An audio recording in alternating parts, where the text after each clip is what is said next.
controvérsia que vem crescendo na literatura com relação à agressividade da reposição volêmica, os alvos terapêuticos e algumas máximas que se tinha na reposição do tratamento do choque, desafio hídrico, etc, etc, etc. Nós mergulhamos durante mais de 50 anos numa discussão que não levou a nada, que era coloides e cristalóides. E agora entramos numa era onde, inclusive, as diretrizes novas de tratamento do choque têm uma tendência a modificar em relação à quantidade de volume reposta, quais são os alvos que a gente deve perseguir, como que se protege a perda de função renal, que é o órgão mais sensível no choque.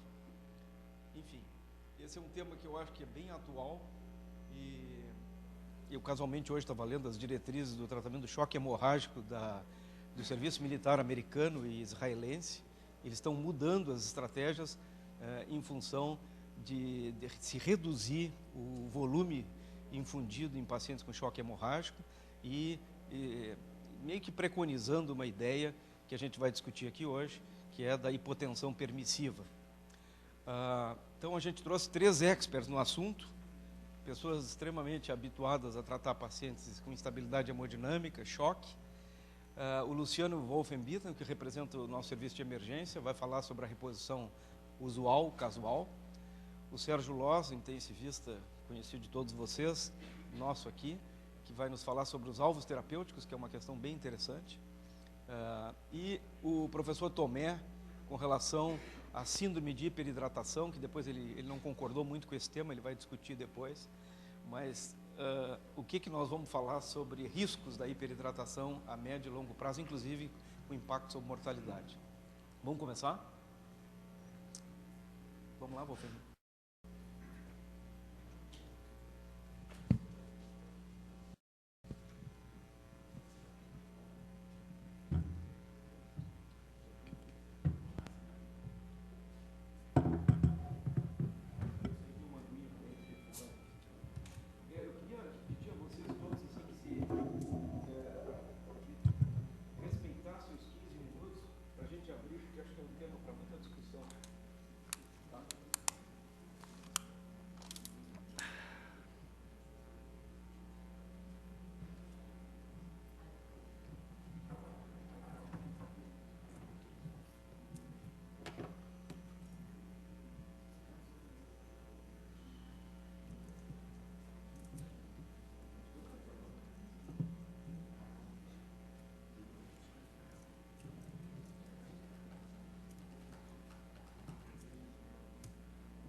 Legal.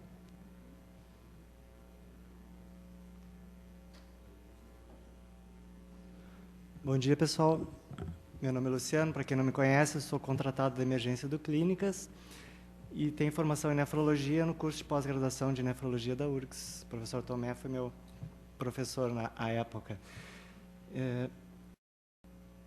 Obrigado, professor Naz, pelo convite, estar aqui falando para vocês sobre esse assunto. Eu vou deixar a controvérsia para o professor Tomé e para o Loss, porque no paciente não crítico, eu acho que não se presta muito a controvérsias.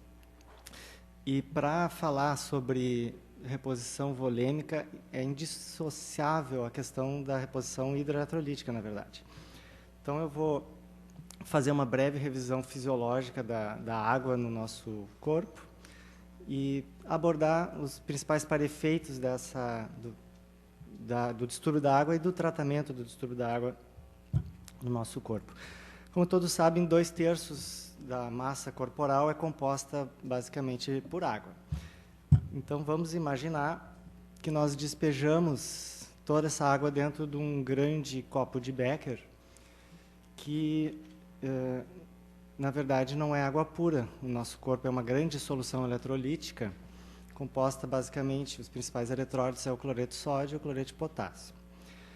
O nosso organismo ele dispõe da membrana celular que divide em 2 grandes compartimentos essa água, o intracelular e o extracelular. Como todos sabem, 2/3 da nossa água fica no intracelular e 1/3 no extracelular, e a membrana celular, que é semipermeável, divide esses compartimentos. Essa membrana tem duas características fundamentais que nos ajudam a entender como funciona o metabolismo da água no nosso corpo. A bomba de sódio, potássio ATPase, que continuamente bombeia o sódio para fora da célula, então o principal osmolito extracelular é o sódio, e o potássio para dentro da célula. E as aquaporinas, que são verdadeiros canais de água, que permitem a livre passagem da água entre os compartimentos, movimentada pelo drive osmótico, pela diferença de pressão osmótica entre os compartimentos.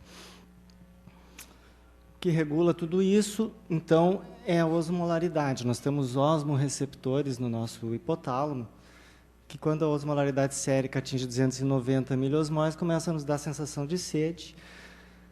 Os osmorreceptores promovem a liberação de vasopressina, que vai agir nos ductos coletores do rim, abrindo as aquaporinas, permitindo a reabsorção de água livre e a excreção de uma urina concentrada. Mais recentemente foi descoberta uma nova classe de drogas, são os vaptanos, que bloqueiam esses receptores e que permitem, então, a excreção de água livre pelo rim. A primeira situação clínica que eu vou abordar é justamente aquele paciente que não tem perdas aumentadas, mas que tem as suas perdas diárias obrigatórias normais, como no caso dos pacientes em NPO, pós-operatório, pré-operatório, uma situação muito comum no nosso dia a dia. Então, quais são as necessidades mínimas diárias de uma pessoa que não está com perdas aumentadas?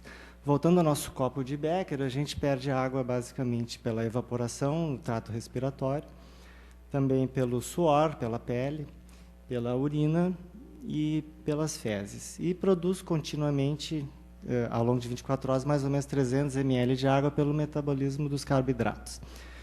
Esses valores são muito aproximados e muito variáveis. Se a pessoa tem febre, por exemplo, ela vai perder mais água pelo trato respiratório. Se a temperatura ambiente está alta, ela vai perder mais água pelo suor e assim por diante.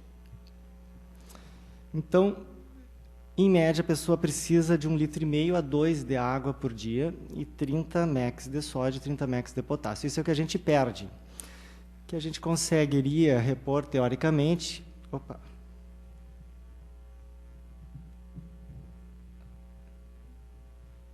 Jorge, me ajuda aqui, Jorge. Deu? Voltou? Ok. Que a gente conseguiria... Deixa eu ver. Isso. Com essa solução hipotônica. Ah, meu Deus.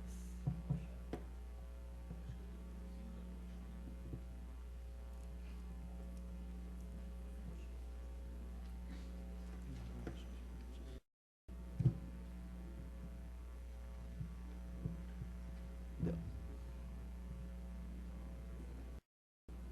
Estava também. Eu acho que é o teu captcha.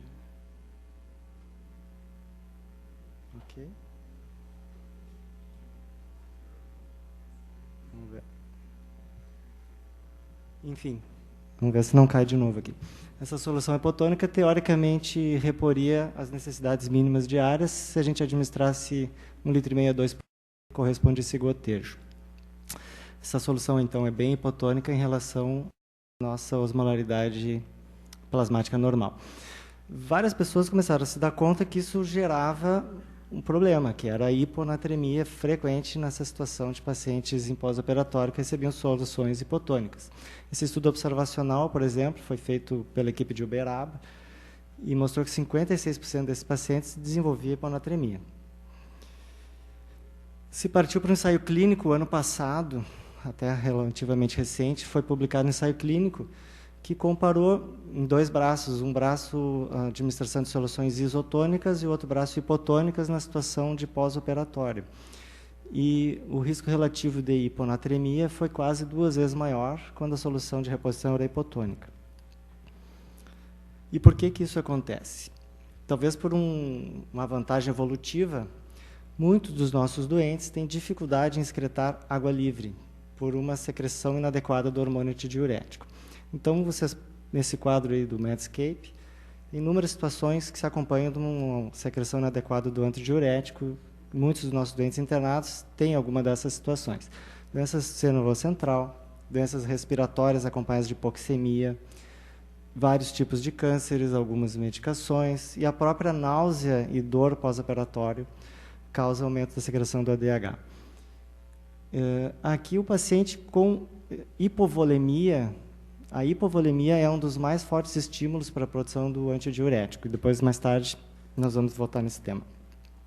Então, só resumindo, na situação de NPO, quando a gente tem que repor perdas obrigatórias, nós devemos sempre preferir soluções isotônicas em relação ao plasma. E essas soluções são facilmente construídas, ou o soro fisiológico, todos conhecem, ou acrescentando 8 gramas de cloreto de sódio e 20 gramas de cloreto de potássio. 20 a 30 gotas é o suficiente para repor 1,5 litro a 2 por dia. Segunda situação clínica de hoje seria a hipernatremia. A hipernatremia nada mais é do que a falta d'água. Quando a gente perde água, a gente concentra a nossa solução e desenvolve hipernatremia. Voltando ao nosso copo de Becker, está aqui a situação normal. Quando a gente perde, por exemplo, 10% de água livre, nós vamos ter um correspondente aumento na concentração dos eletrólitos e na concentração e na osmolaridade, tanto do sangue, tanto do extracelular quanto do intracelular proporcionalmente. Então, o paciente com desidratação hipernatrêmica, o primeiro sintoma é a sede. E, progressivamente, a pessoa vai murchando, literalmente, a pele vai ficando com turgor diminuído, os olhos fundos, e vão surgindo, no fim, manifestações do sistema nervoso central. Esse é um paciente típico com desidratação hipernatrêmica, é aquela velhinha sequelada de AVC, que não tem acesso à água, que perdeu a sua sonda, chegou na emergência 3 dias depois, com um olho fundo, o turgor cutâneo bem diminuído, é literalmente uma uva passa seca.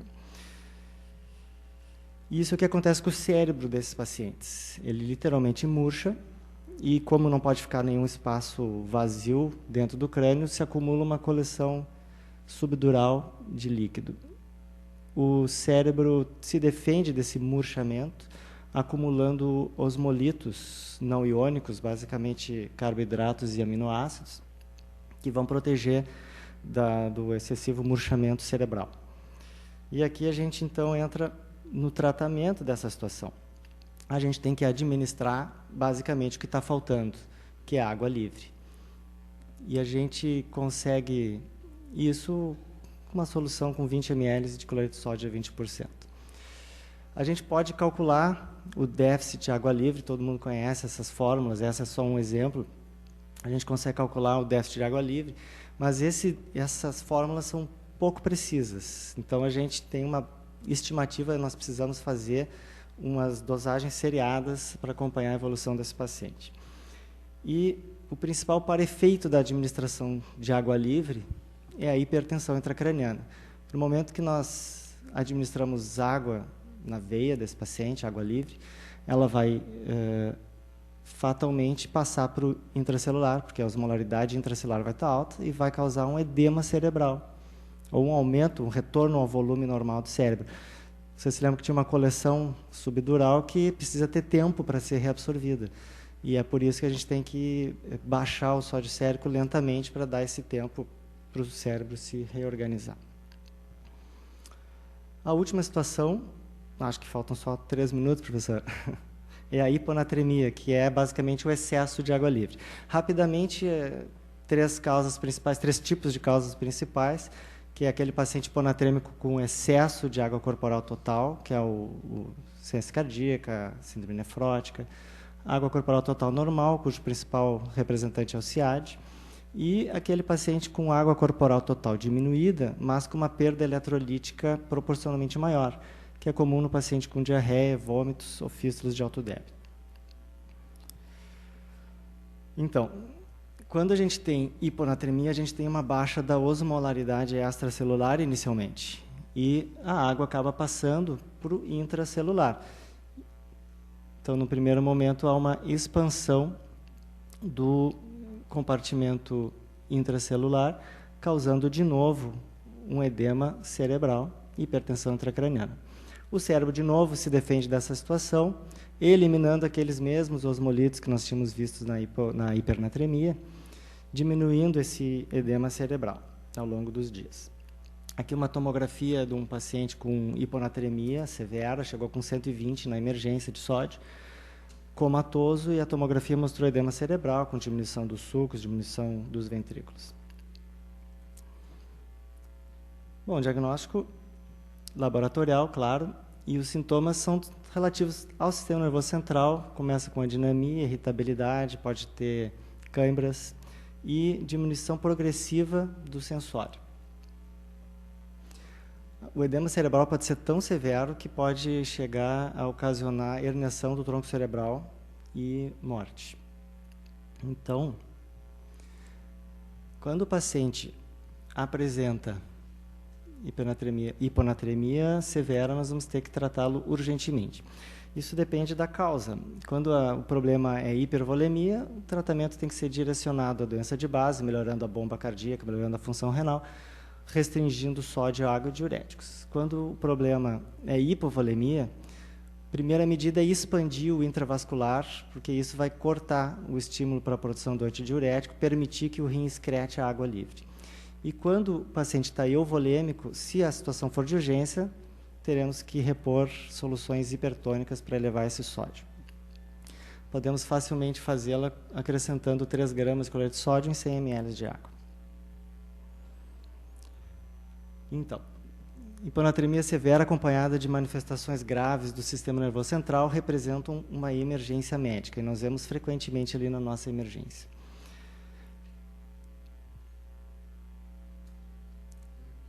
A gente pode procurar tratar isso com fórmulas que calculam o déficit de sódio. No entanto, essas fórmulas que vocês encontram no UpToDate facilmente têm uma acurácia muito ruim. Hoje em dia, vários guidelines internacionais de tratamento da hiponatremia recomendam que nós façamos bolos de solução hipertônica e vamos acompanhando a evolução desse paciente. O principal para efeito do tratamento da hiponatremia é a famosa SDO, Síndrome da Desmielinização Osmótica, antigamente conhecida como a mielinólise pontina cerebral. Bom, isso acontece mais nos pacientes com hiponatremia severa e de longa duração, aquele paciente que já eliminou seus osmolitos não iônicos e que recebeu uma correção rápida dessa hiponatremia. O que é rápido? É mais que 10 MECs no primeiro dia. Então, a SDO se caracteriza clinicamente pelo surgimento de sintomas piramidais, geralmente 2 a 4 dias após a correção da hiponatremia. O diagnóstico pode ser feito por ressonância, mas geralmente as imagens vão surgir algumas semanas depois. Aqui tem uma evolução típica de um paciente que chegou com uma hiponatremia severa, no primeiro dia teve a sua hiponatremia corrigida rapidamente e no segundo dia de hospital estava muito bem, obrigado. No entanto, 2 dias depois, começou a apresentar piora neurológica e foi suspeitado da síndrome da desmielinização. E o que a gente faz quando se suspeita disso? Bom, basicamente, a prevenção é evitar a correção rápida demais, né? E a gente suspeita, quando tem sintomas característicos, num paciente que teve a sua hiponatremia corrigida. A gente trata a SDO, a gente não pode esperar pela confirmação diagnóstica, baixando novamente o sódio desse paciente a custas de água livre. Bolos de solução glicosada, que vão baixar mais ou menos 2 MECs por litro, junto com desmopressina, que vai permitir que o rim reabsorva essa água livre e não excrete imediatamente essa água livre administrada. Era isso que eu tinha para falar. Passar a palavra para o Loss.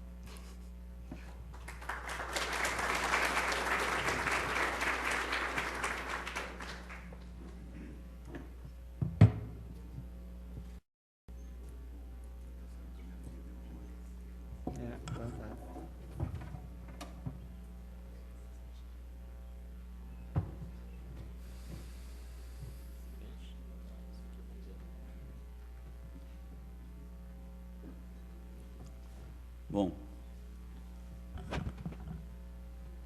Como eu sou hiperativo, eu não vou conseguir ficar limpo.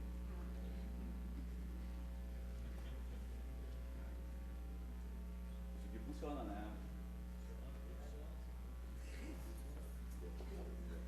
Alô, alô, alô. Bom, bom dia. Gostaria de agradecer o convite do professor Nazi para esse desafio, principalmente de falar em 15 minutos um assunto extremamente polêmico, que gera inúmeras discussões na CTI. Eu, atualmente, compondo uma minoria que defende coisas mais antigas, assim, que sejam úteis, e jovens, que são a maioria, que tem, mesmo do sexo masculino, contrações uterinas, para algumas coisas que eu vou falar aqui, né? Então, vamos começar a briga. Eu passo. Bom, o Luciano aqui, eu estava falando para ele, ele facilitou minha vida horrores, assim. Isso tudo que ele mostrou, e que já dá um trabalhão para interpretar no paciente menos agudo, digamos, um pouco mais estável, é o que a gente vive dentro da UTI. Inúmeras situações mais ou menos graves vão gerar a contração do compartimento, digamos, intravascular, que compõe o compartimento extracelular, gerando uma coisa que a gente vai passar a chamar de hipoperfusão. E hipoperfusão é importante porque é isso que vai definir choque. Uma inadequada oferta através de uma perfusão insuficiente de oxigênio e nutrientes para as células e tecidos. E não a pressão arterial. A pressão arterial é um macromarcador que pode estar normal e o paciente estar chocado. Isso é muito importante a gente ter em mente. A gente sabe que os choques que a gente vai tratar são didaticamente divididos, por exemplo, nesses 4 que estão agrupados aí. Certamente os mais frequentes vão ser o choque hipovolêmico e o choque distributivo, como o choque séptico do paciente grave na UTI. Pouco menos frequente para a gente, pelo menos, é o cardiogênico, não raro, e o mais incomum é o obstrutivo, né? Esses pacientes, então, numa maneira, digamos, bem simples, assim, mas não, continuando a ser real, vão ser tratados com um manejo clínico global, incluindo ressuscitação com volume e suporte ventilatório. Mas, basicamente, mesmo no choque cardiogênico, eventualmente, vai dar o que a gente chama de volume, e a gente vai entender por quê. A gente sabe que a perfusão dos diferentes tecidos ele é regulada por mecanismos que estão longe daqueles tecidos, que são basicamente representados aí pelos ajustes de sistema nervoso autônomo, ajustes em função disso de pressão arterial e débito cardíaco, né? Mas localmente, em função da extração de oxigênio que difere região a região, tecido a tecido, tu vais ter um ajuste local por mecanismos intrínsecos a partir de substâncias produzidas naquele território que vão gerar vasoconstrição ou vasodilatação. Portanto, a gente vai ter conjuntamente variáveis que estão definindo circulação central, que a gente pode estar vendo como uma função do débito cardíaco, uma circulação regional, distribuindo fluxo interórgãos, e uma microcirculação que vai estar basicamente regulada por coisas extra e intra-tecido. Por exemplo, a gente sabe que na medida que um organismo está hipoperfundido e está gerando mais gás carbônico naquele tecido, alguns tecidos mais que outros vão gerar substâncias que vão fazer vasodilatação e tentar puxar para ali um fluxo maior. Imaginando, então, a nossa circulação como um grande circuito fechado, que não insere, né? A gente pode representar ele imaginando, basicamente, que para você ter fluxo, tu vai ter que ter, obviamente, uma variação de pressão nesse circuito fechado. De uma maneira bem simples, a pressão do início da bomba tem que ser maior que a pressão no final da bomba, para que você tenha fluxo. A média das pressões, considerando as células, os interstícios, as artérias, as capilares, as veias, vão gerar o que se chama de pressão média do sistema. E a pressão média desse sistema tem que ser maior que a pressão na boca do coração, que é a pressão de átrio direito, que a gente substitui às vezes com PVC, que é a pressão de cava superior, né, para ter o que se chama de retorno venoso. Assim sendo, o retorno venoso, que constitui essa diferença, vai ser linearmente relacionado ao débito cardíaco. Quanto maior o retorno venoso, maior o débito cardíaco. Quanto maior o retorno venoso, maior o débito cardíaco. Quanto maior o retorno venoso, não aumenta mais, porque tu tem um limite aí do Frank Starling, né? O coração não pode ejetar mais do que ele recebe, mas tem um limite aí. E esse retorno venoso, ele vai estar sendo definido por coisas como a volemia per se, a própria pressão de átrio direito, as resistências e as complacências venosas. O circuito, então, funcionando harmonicamente assim. Trazendo para a realidade, por exemplo, um paciente que sangrou e que é hipovolêmico porque sangrou, vai ter hipoperfusão tecidual, vai ter ajustes diferentes em diferentes tecidos em função do metabolismo intrínseco daquele tecido. De uma maneira geral, a pressão média do sistema cai, portanto, esse gradiente aqui diminui contra a pressão de átrio direito, e se o gradiente diminui, diminui o débito cardíaco, porque diminui o retorno venoso. Se a gente pensar, e por isso que o tratamento é dar volume, que tu tem que resgatar essa diferença, a pressão média contra a pressão de átrio direito. Se a gente pensar um choque séptico, vai ser muito parecido por outro mecanismo. Tu vai ter uma hipovolemia relativa, que vai gerar hipoperfusão, redução da pressão média, redução desse gradiente, redução do débito cardíaco, porque esse gradiente diminuiu. Tratamento, resgatar esse gradiente, aumentando a pressão média, restituindo o volume, dando líquidos, que vai ser cristalóide ou colóide. Isso é uma discussão que a gente não vai entrar aqui, né? Porque esses são 2 úteros contraindo, né? Não é nem mais um. Bom, então assim, ó, não é a ejeção do coração não é controlada pelo lado arterial, por exemplo, como a gente tende a pensar inicialmente, pela pressão arterial que deve manter uma perfusão. A ejeção é uma função do retorno venoso. E o retorno venoso vai ser uma diferença entre a pressão média do sistema e a pressão de átrio direito. Isso é importante, porque a gente começa então a entender que o tratamento dos diferentes síndromes de choque é restituir o retorno venoso. E para isso eu vou ter que ajustar a volemia. E para ajustar a volemia eu vou dar líquidos. Quanto? Qual a minha meta? Como é que eu meço isso? Aí começa a briga. A minha meta não é melhorar a pressão arterial. Eu não tenho uma variável macro ajustada. Assim, eu quero atingir 80 milímetros de mercúrio de pressão arterial média. A minha oferta de líquidos e o meu tratamento todo é pensado em restituir perfusão, para que com uma perfusão restituída eu entregue oxigênio e nutrientes às células. E eu tire o paciente do conceito de choque, né? Pensando naquele circuito, eu vou ter um lado todo mecânico, por exemplo, que é composto da ação do coração, a pré e a pós-carga, com as suas resistências, a frequência cardíaca débito, que junto com variáveis do transporte de oxigênio, como a pressão arterial, a hemoglobina, a saturação, conteúdo arterial de oxigênio, em função do débito, gera a oferta de oxigênio, famoso DO2, né?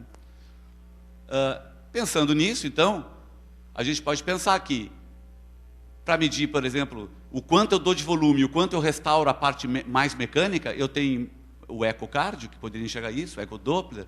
Eu posso medir pressões, como a pressão venosa central, pressão arterial média, a variação de pressão de pulso, o famoso delta-pp, ou a elevação passiva de membros, assim, que também não pegou tanto como o delta-pp, pelo menos na nossa UTI, mas é bastante utilizada aí.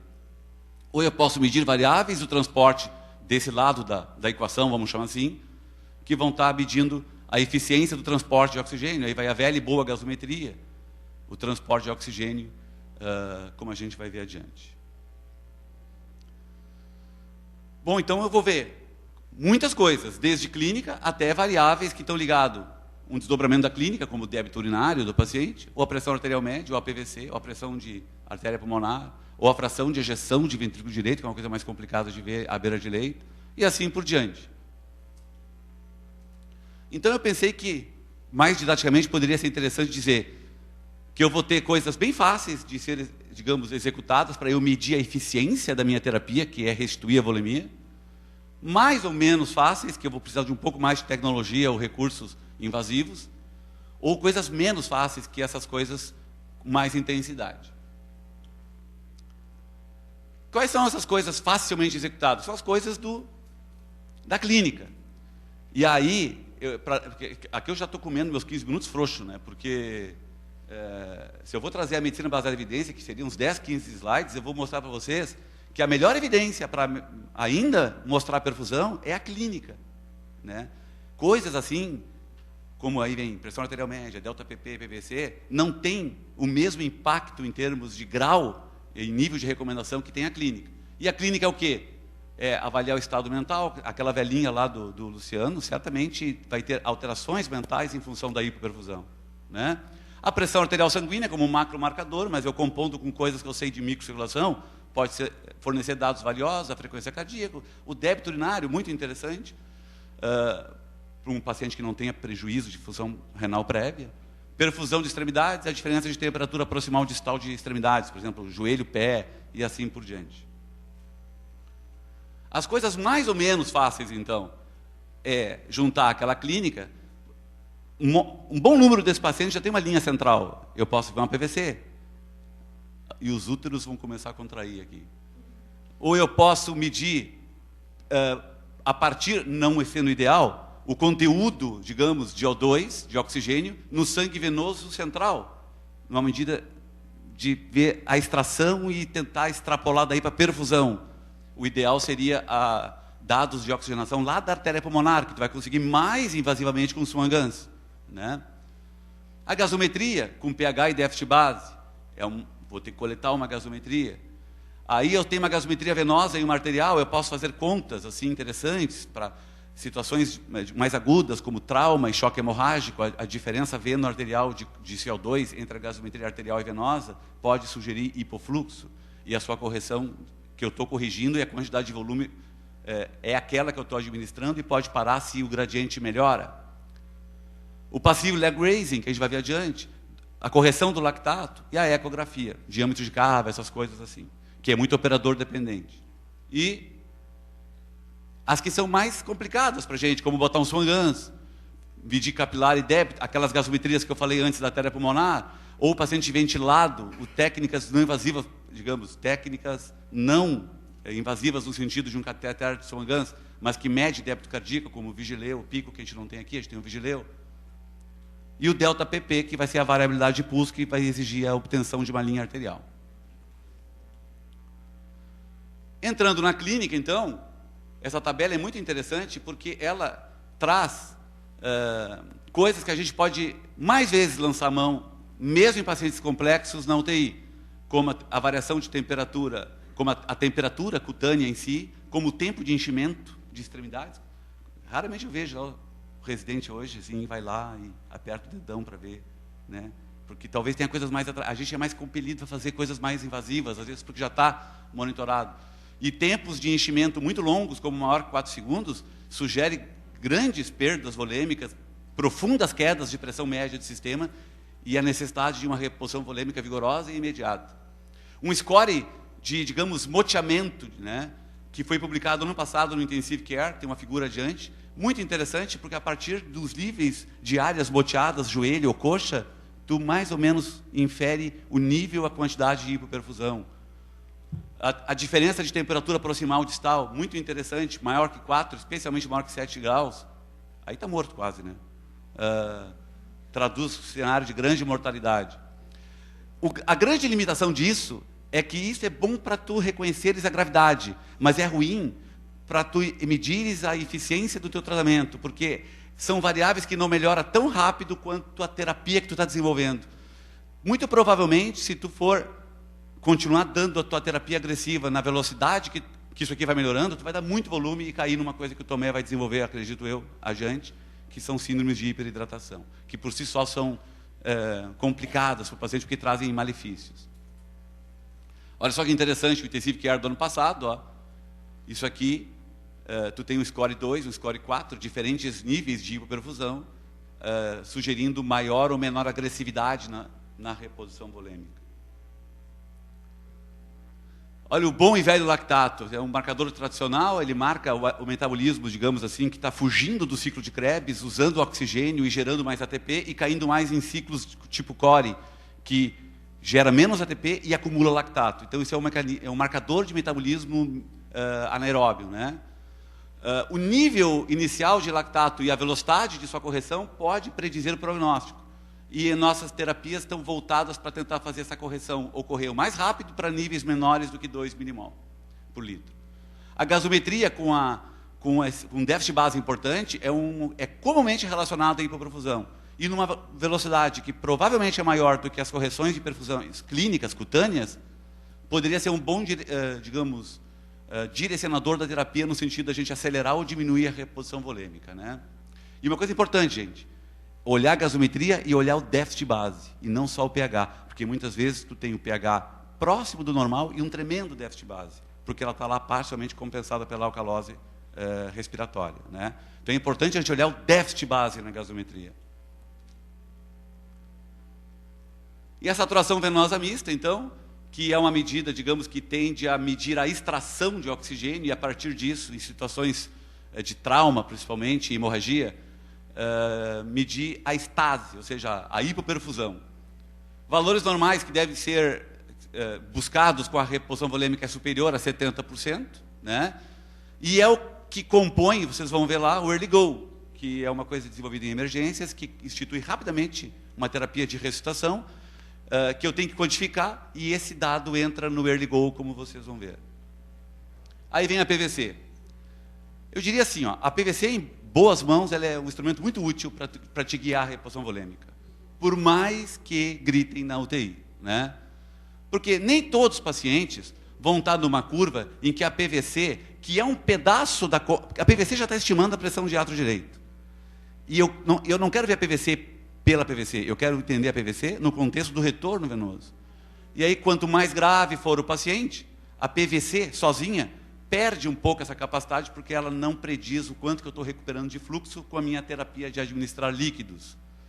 Como mostra muitos estudos, entre um dos principais é esse, do Marek, em que não há uma correlação em pacientes graves, em que eu possa, digamos, correlacionar níveis de pressão venosa central com a quantidade de líquido realmente medida nesses pacientes, né?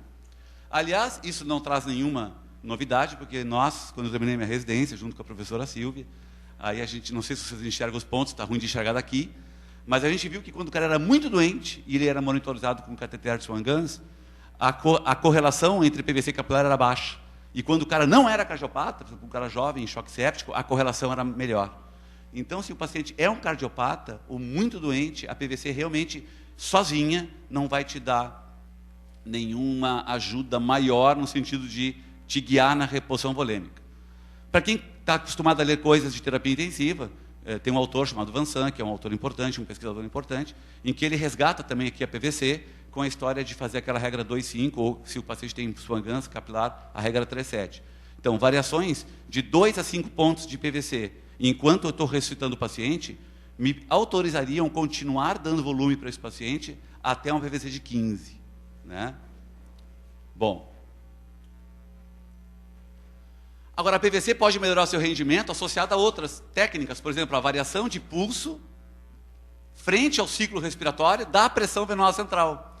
Então, como esse estudo aqui do Glauco, que foi publicado numa revista internacional, Shock, em 2006, ele viu que essa variabilidade da PVC frente ao ciclo respiratório em paciente intubado e ventilação mecânica no pós-operatório de cirurgia cardíaca, mostrando uma variabilidade de mais de 5%, equivaleria ao famoso variabilidade de pulso arterial de maior que 13%, que é um número mágico que a gente entende que nos autoriza a continuar dando volume para o paciente, né? Associar o passive leg raising, a elevação passiva de membros ao PVC, e aumentar, por exemplo, eu elevo a perna do paciente 2 minutos e vejo a PVC e ela varia 2, esse paciente fez uma autotransfusão e se beneficiaria de terapia com volume ainda, né? E acoplar esses dois métodos um só pode aumentar a acurácia dos dois, né? E embora os primeiros... Bom, ainda esse trabalho mostrando que quando eu uso as duas técnicas juntas, eu consigo aumentar muito o rendimento a minha eficiência de enxergar a reposição volêmica, como a gente está vendo aqui, até 30% nessa curva ROC. Os primeiros estudos que começaram a tentar para essa história de elevação passiva de membro inferior e ver o que se chama de autotransfusão, e se o paciente respondia ou não, não conseguiu mostrar essa variação de PVC importante, mas conseguiu mostrar uma variação de pressão arterial média importante. Os pacientes que variavam até 8 a 10% a variação da pressão arterial pareciam ser responsivos a volume. Mais tarde, estudos com Monet e outros mostraram que quando eu meço objetivamente o fluxo com eco Doppler, por exemplo, ou outra medida para ver débito associada à manobra de elevação passiva das pernas, eu consigo aumentar muito a minha área sobre a curva numa curva ROC, fazendo um método bastante interessante para atuar na reposição volêmica. Estou bem no fim. 2 minutos. Tá. 4. Fechar assim. Então, técnicas, eu tenho que aumentar meu fluxo em torno de 8 a 10%, ou o débito em torno de 8 a 10% nessa manobra de elevação passiva de membros inferiores. E o delta-PP, que exige que o paciente esteja ventilado, não interfira na ventilação, sedado e que não tenha arritmia. Variações de mais de 15%, 14% ou 13% sugere que ele está num braço ascendente, na rampa, como a gente chama, de uma curva volume-pressão, e o paciente se beneficiaria, então, enquanto esses valores de delta-PP, de reposição volêmica.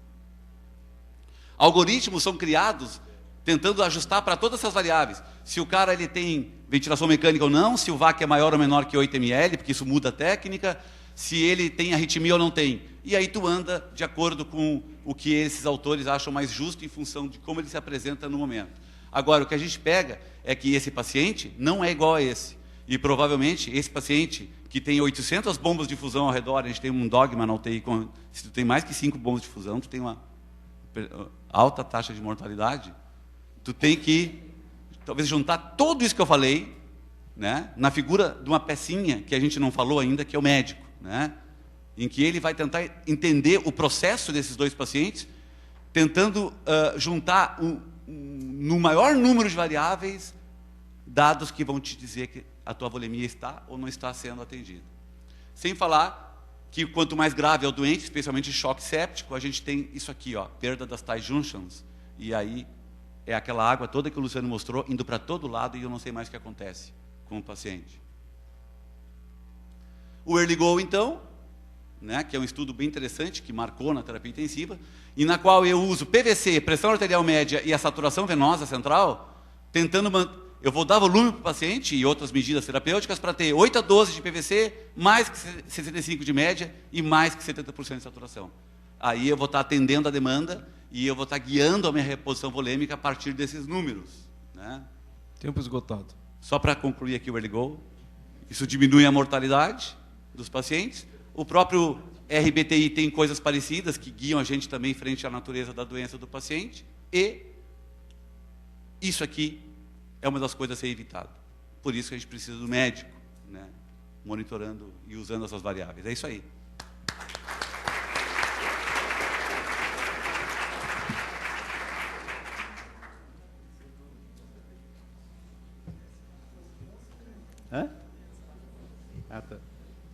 Professor Tomé, na verdade, 14 minutos.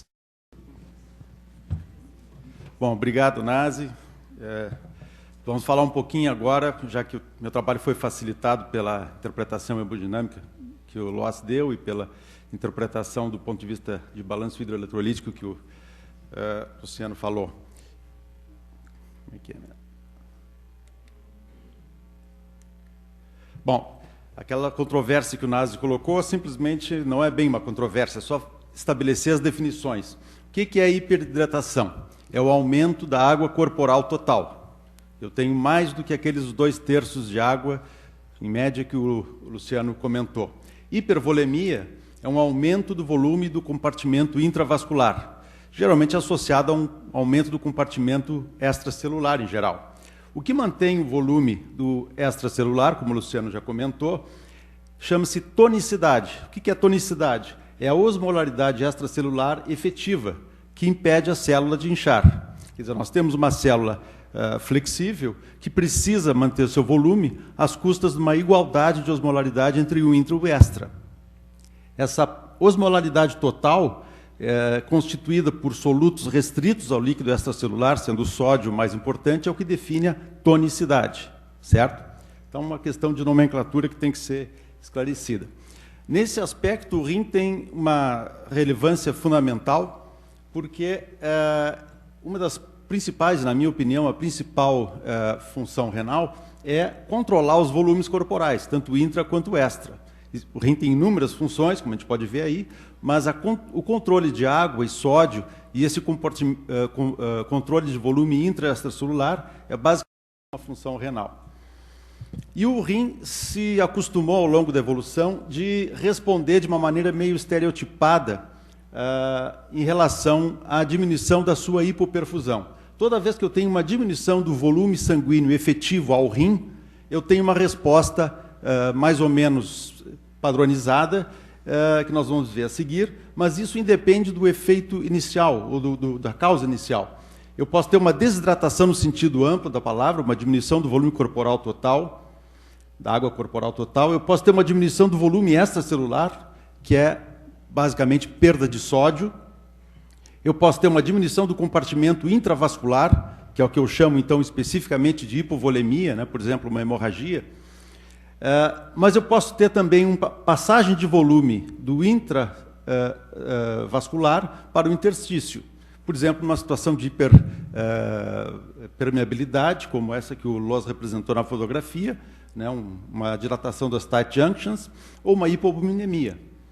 Eu posso ter também um aumento do continente extracelular, que acontece também na sepsis ou numa situação de hipotensão, ou eu posso ter uma vasoconstrição renal por uma insuficiência hepática. Todas as situações são respondidas pelo rim da mesma maneira. O que acontece? Se eu tiro o sódio, faço uma hipovolemia, eu vou ter aqui esse quadradinho, representa, né, o nosso líquido intracelular, que o Luciano já mostrou, e o extracelular, sendo que o compartimento intravascular é essa partezinha aqui, que se mantém mais patente, mais ativa, graças ao poder oncótico da albumina. Se eu perco volume, perco sódio, eu vou ter uma diminuição do extracelular e vou ter hipovolemia. Como é que o rim responde? É aquela velha história que todo mundo já conhece desde a faculdade: baroreceptor, sistema nervoso simpático, sistema renina, angiotensina, aldosterona, que age basicamente no sentido de repor sódio, mas também estimulando sede, promovendo vasoconstrição, ajustando a filtração glomerular e reabsorvendo sódio. E também tem o estímulo ao ADH, que, como o Luciano comentou, é muito potente, faz reabsorver água e também um pouquinho de sódio. Então, assim, resumindo, os principais mecanismos conservadores de volume são o balanço glomérulo-tubular, que é patrocinado pela angiotensina 2, e o efeito da aldosterona. Em relação a sódio, principalmente, porque em relação à água, nós temos aqui o hormônio antidiurético e o mecanismo de sede. E tem um mecanismo contrarregulador, que é o peptídeo natriurético atrial, que é o menos, vamos dizer, importante nessa questão toda, porque a evolução fez com que a gente tivesse uma alta tendência a conservar sódio. Nós vamos ver isso em seguida. Aqui é para mostrar como é que é o balanço glomérulo-tubular. Quer dizer, o glomérulo, tudo que sai do glomérulo depois que houve a filtração, aqui pela arteríola eferente, repercute na rede capilar que está lá no túbulo proximal. Então, se eu aumento a minha fração de filtração por efeito da angiotensina, no sentido de preservar a função excretora do rim, que está prejudicada por uma hipoperfusão, o que vai acontecer? Vai haver um aumento da concentração da pressão oncótica aqui na arteríola eferente, que repercute nos capilares tubulares e aumenta a reabsorção tubular proximal. Ou seja, um conversa com o outro. O glomérulo diz: não, eu vou filtrar um pouco mais porque eu preciso manter a excreção de escórias. E aí o túbulo proximal diz: não, mas então deixa que eu retomo o líquido e faço a manutenção do volume corporal. Isso também vai ter repercussão lá na mácula densa e as substâncias vasoativas, né, sistema renina, angiotensina, aldosterona novamente, vai repercutir na arteríola aferente, promovendo então essa manutenção da fração de filtração ou reduzindo em determinado momento quando a filtração glomerular, quando o estímulo de hipoperfusão é muito intenso. No túbulo coletor, nós vamos ter a ação de um mecanismo complexo, que é induzido pela aldosterona e que vai fazer a reabsorção de sódio. Então, o rim funciona como um grande reabsorvedor de sódio.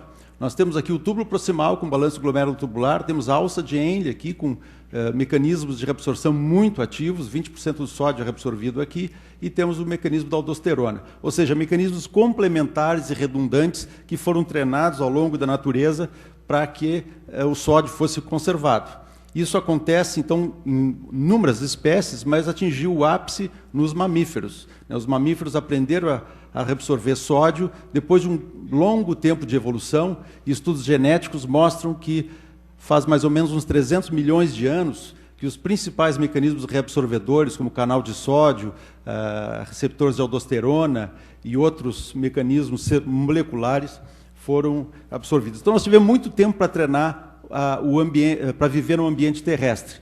O rim é um ávido reabsorvedor de sódio. Por que eu estou dizendo tudo isso? Bom, aí o que faz quando a gente precisa reabsorver sódio? A gente evita o mecanismo natriurético do peptídeo natriurético atrel.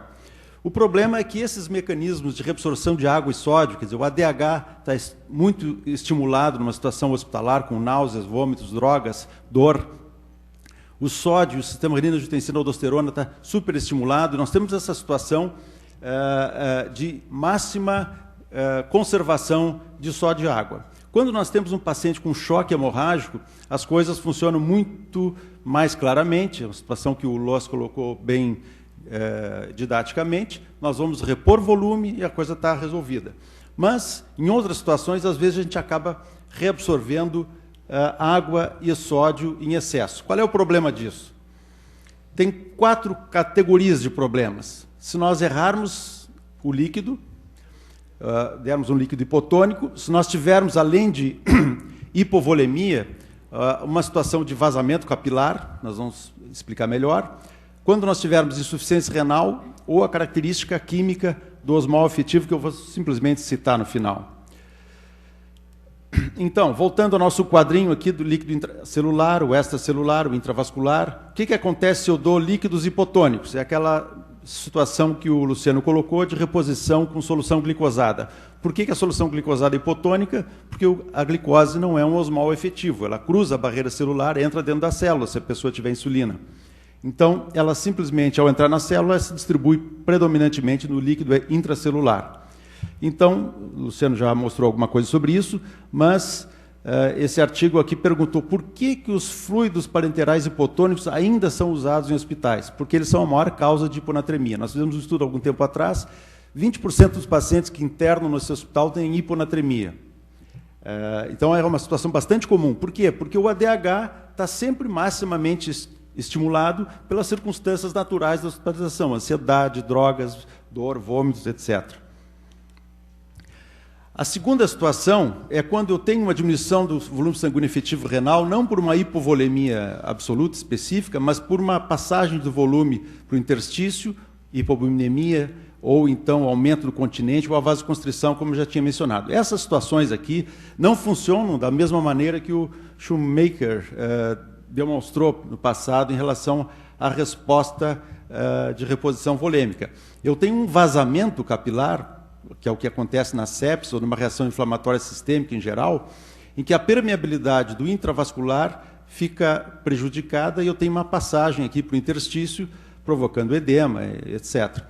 Eu posso ter hipobuminemia, que também ajuda a diminuir a pressão oncótica, eu posso ter um aumento aqui do continente, né, uma vasodilatação, que faz com que a minha perfusão tecidual diminua, mas de uma maneira relativa, então.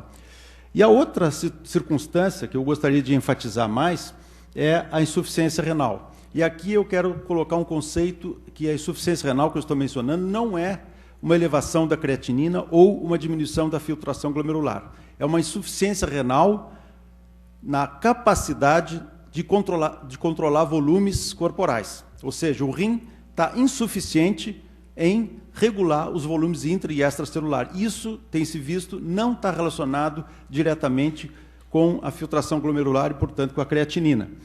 Então, assim, se nós temos uma situação de insuficiência renal responsiva a volume, uma hipovolemia absoluta, por exemplo, aqui a janela terapêutica é grande, a gente consegue dar volume e responder. Porém, lá pelas tantas, nós perdemos essa janela terapêutica. Se nós continuarmos dando volume nessa situação que não responde mais a volume, nós vamos aumentar a mortalidade. Isso foi suspeitado pela primeira vez nesse estudo, em que se viu que pacientes com balanço hídrico positivo tinham um desfecho pior quando tinham insuficiência renal aguda.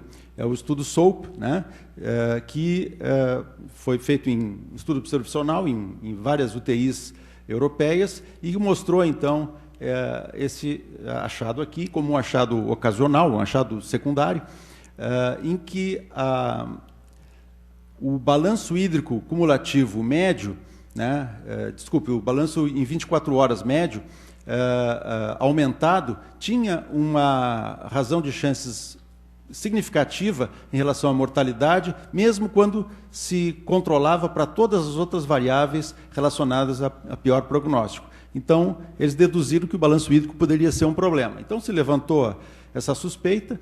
O grupo PICAR, que é um grupo que tem uma série de nomes famosos aqui, que estuda também pacientes com insuficiência renal aguda, pegou 618 pacientes críticos do seu banco de dados e avaliou essa situação e viu que realmente, seja para pacientes não dialisados aqui em choramento claro, ou pacientes dialisados em preto, quanto maior o acúmulo de líquido, maior a mortalidade.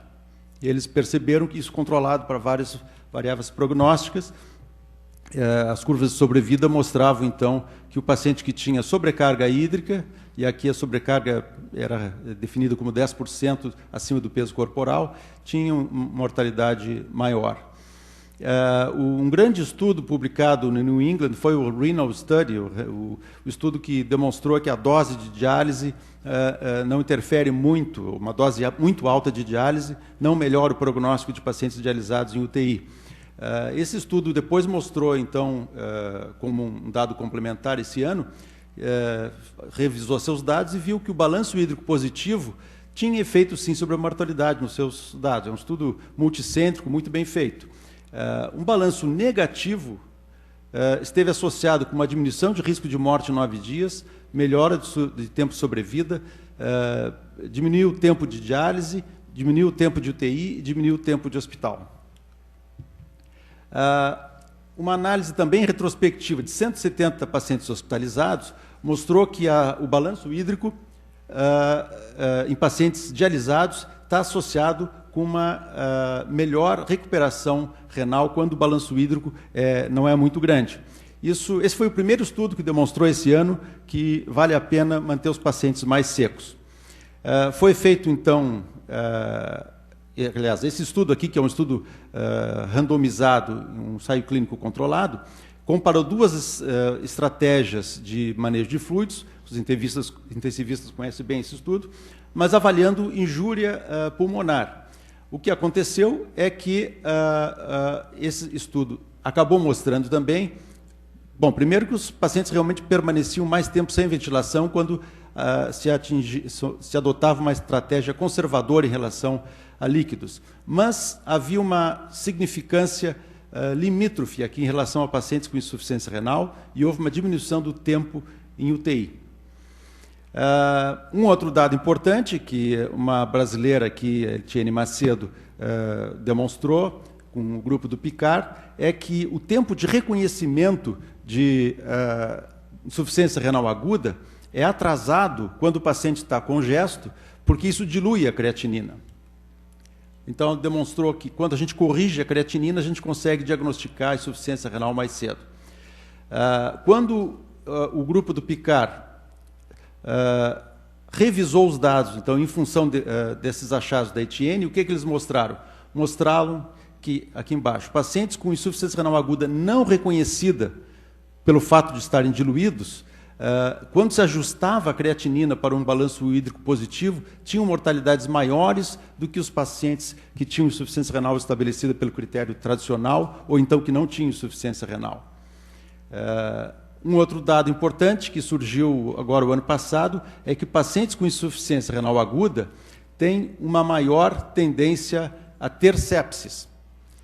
Ou seja, não é que o paciente com sepsis tem mais tendência à insuficiência renal aguda. O paciente com insuficiência renal aguda tem maior tendência a ter sepsis e ele tem uma tendência, pela sepsis, a maior mortalidade. A outra situação é que a hipertensão intraabdominal é um fator também agravante, eu não vou comentar muito sobre isso por causa do tempo. Basicamente, então, o que nós temos é que a gente precisa reduzir o balanço hídrico desses pacientes, evitando aquele paciente bola que o Loos mostrou. Fazemos isso com diurético? Bom, o estudo FACT mostrou que pacientes com diuréticos tinham uma menor mortalidade quando tinham insuficiência renal aguda. Porém, os ensaios e as meta-análises, a maior parte dos ensaios clínicos e as meta-análises têm mostrado que o diurético não melhora a mortalidade. não há contradição entre isso, porque se nós tirarmos o líquido com diuréticos, não é a mesma coisa que não dar líquido ou que remover líquido por outros processos. O diurético tem outros efeitos sobre a filtração glomerular, sobre o balanço hídrico, sobre cátions, etc. 2 minutos. Tá bom. De tal maneira que hoje em dia não se recomenda o uso de diuréticos para prevenir ou tratar. Qual é o problema, então, que nós podemos ter, além da insuficiência renal e da característica química dos líquidos hipotônicos? É a característica química do osmol efetivo. Isso saiu esse ano, mostrando que usarmos líquidos ricos em cloro com líquidos pobres em cloros talvez tenha um efeito. Talvez o problema não seja o sódio, talvez seja o cloro. Nós tivemos um risco de insuficiência renal e uma mortalidade maior nos pacientes que receberam cloreto de sódio hipotônico em relação a outros tipos de ânions acompanhando o sódio. Isso aqui resume bem tudo que nós vimos. As sequelas patológicas da sobrecarga hídrica dão edema cerebral, edema pulmonar, edema cardíaco, edema intestinal, que pode promover a translocação bacteriana e sepsis, e também edema renal, a chamada nefrosarca, que induz a insuficiência renal aguda. Resumindo, esses seriam os 4 mecanismos que piorariam o prognóstico pela hiperidratação. O edema orgânico, principalmente em órgãos capsulados, a síndrome compartimental abdominal, o não reconhecimento da disfunção renal e a infecção e sepsis recorrentes. Eu quero mostrar com isso que a função renal que leva ao pior prognóstico não é necessariamente a função de filtração, que a gente mede mal e porcamente pela creatinina. Pode ser alguma outra função. Provavelmente, a função de conservação e eliminação de volume é a mais importante do ponto de vista do paciente crítico. A nossa experiência aqui corrobora isso, que ao longo do tempo em que a gente adotou essa estratégia de manter os pacientes mais secos, apesar do número de aumento de procedimentos por ano no CTI, nós temos tido uma redução progressiva de mortalidade, tanto no CTI quanto mortalidade hospitalar, e uma redução do tempo de internação. Muito obrigado.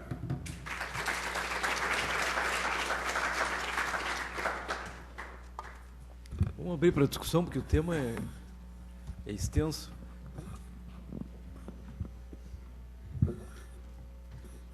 Não, tá bom, tá bom. Vamos ser prático. Se ninguém fizer nenhuma pergunta, eu vou fazer a primeira. No tratamento, tem se discutido muito as infusões em bolo no tratamento do paciente hipotenso, supostamente em choque.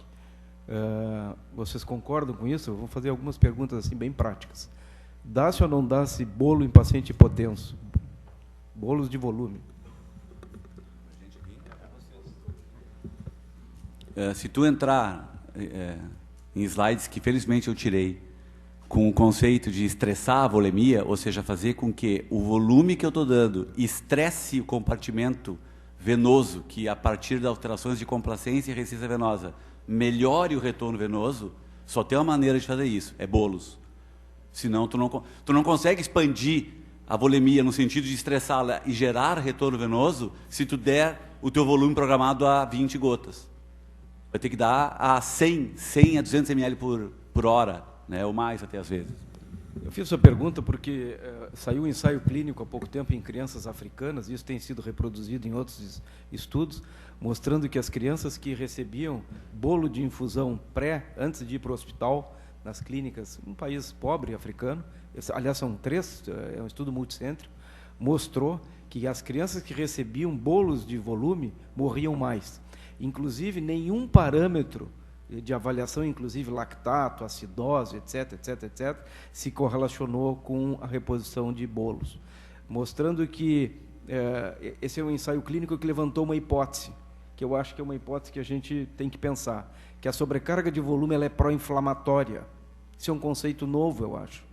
Que a sobrecarga de volume, a hipotensão e a vasoconstrição periférica seriam mecanismos protetores inflamatórios, e que a súbita melhora da perfusão desses tecidos hipoperfundidos aumentaria a resposta inflamatória e pioraria o prognóstico. Eu não sei se o Tomé concorda com isso ou não, e se isso pode acontecer no rim. Perfeito, eu concordo totalmente, não deu tempo de falar sobre todas essas coisas, mas tem dois aspectos. Primeiro, depende do mecanismo de hipoperfusão orgânica e tecidual. Se nós temos uma hipovolemia absoluta, a reposição de volume está adequada e ela pode ser rápida, na mesma, por analogia ao que foi falado sobre o sódio. Rapidamente se perdeu volume, rapidamente pode se repor volume. Quando nós temos uma situação de equilíbrio, principalmente se a hipovolemia não for uma hipovolemia absoluta, for relativa com vasodilatação e com hiperpermeabilidade capilar, nós vamos estar estressando o interstício, e isso está demonstrado, espécies reativas de oxigênio são geradas pela isquemia-reperfusão, acontece em todos os órgãos, acontece no rim também, e eu acho que esse pode ser um mecanismo de aumento de mortalidade em algumas circunstâncias. O outro aspecto que tem que ser falado é o timing da reposição, né? Quer dizer, o Rivers fala bem, as primeiras 6 horas, temos que dar precocemente volume em circunstâncias de hipoperfusão ou de choque, né? E aí rápido, exatamente. Agora, se nós temos uma situação já passada, aí nós temos aquela insuficiência renal que eu mencionei, né? Quer dizer, uma incapacidade de lidar com aquele líquido todo, acho que aí temos que ser mais cautelosos. Casano, deixa eu abrir a pergunta ali. Casano. Não, a minha pergunta é relacionada também aos alvos terapêuticos. A gente vê hoje que qualquer paciente chega chocado, né, porque está disseminado os critérios do Rivers, recebe em média 4 a 5 litros de volume para qualquer choque, né? Por isso que precisa do médico primeiro para saber se é um choque séptico, né? Eu concordo plenamente contigo. Perfeito. Mas a gente vê que, infelizmente, isso não acontece sempre, né? Tem que primeiro aí... diagnóstico para depois tratar, e não o inverso, né? Isso aí tu universaliza e banaliza um conhecimento. Exatamente. Na verdade, está transpondo uma conclusão correta para uma situação incorreta. E nesse sentido que eu ia perguntar, porque, por exemplo, o Rivers foi feito para paciente de emergência, né, 6 primeiras horas. Só que aquele paciente que a gente está no hospital há horas, faz uma sepse respiratória, ou uma sepse de qualquer causa, sepse nosocomial, a gente acaba usando os mesmos critérios, só que a gente não sabe quando começou essa injúria, né, porque é realmente difícil, e é um paciente completamente manipulado, com N alterações, muito diferente do paciente que chega na emergência. Nesse paciente, é adequado usar essas metas? Né? Porque tu está transpondo uma coisa que, na verdade, é outro paciente. Boa pergunta. E é por isso que a gente tem que juntar todas aquelas variáveis que eu mostrei e tentar ver conjuntamente o que tu tens disponíveis de recursos tecnológicos e teu conhecimento clínico em relação a alterações de perfusão para tomar essa decisão. Pegando aqui a primeira pergunta do Nazi e a colocação que o Tomé fez foi muito boa. Vocês lembram dos slides da perda das tie junctions, né? Aquilo lá diz que o paciente inflamado cronicamente e que já passou 12, 24, 36 horas, ele já está até ficando uma coisa que eu estudei muito no meu mestrado, que é um doente crítico crônico. Esse paciente não vai se beneficiar de estressar a volemia, né? Porque esse paciente crítico crônico, segundo o Merville Singer, ele está adaptado para sobreviver de outro jeito. E que eu vou quebrar tudo fazendo isso. Porque aquelas tie junctions, que seria um afastamento de uma célula para outra, joga tudo no interstício.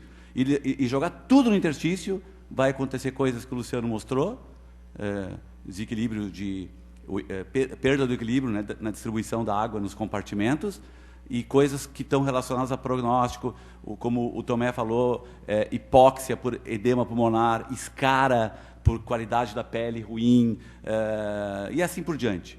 Disfunção digestiva gerando falência orgânica múltipla a partir dali.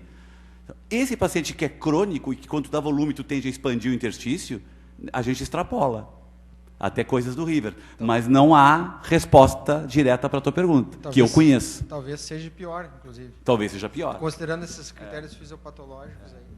Alguma pergunta? Tu quer fazer alguma colocação? Bom, nós estamos adiantando na hora, mas a ideia desse Grand Round era que a gente parasse um pouco para pensar em reposição volêmica. Nem todos os pacientes são iguais, os momentos são diferentes, o local onde o paciente está, na UTI, na emergência, no andar, se ele tem um estresse séptico, estresse do choque, ou se ele não tem, e atentar a todos vocês que a hiperidratação ela pode ser deletéria, não se dá volume a larga mano para todos os pacientes, eventualmente pouco volume associado a vasopressor precocemente pode ser uma estratégia interessante, não se guiarem apenas pela pressão arterial, ainda sensório, perfusão periférica, podem ser parâmetros clínicos importantes. Eu acho que para um Grand Round, para a importância do tema, a gente tinha que fazer um Grand Round desse nesse momento de grandes discussões. Queria agradecer aos nossos palestrantes pela brilhante e alto nível das exposições. Não é um tema fácil de ser abordado. E até a próxima quarta-feira. Obrigado.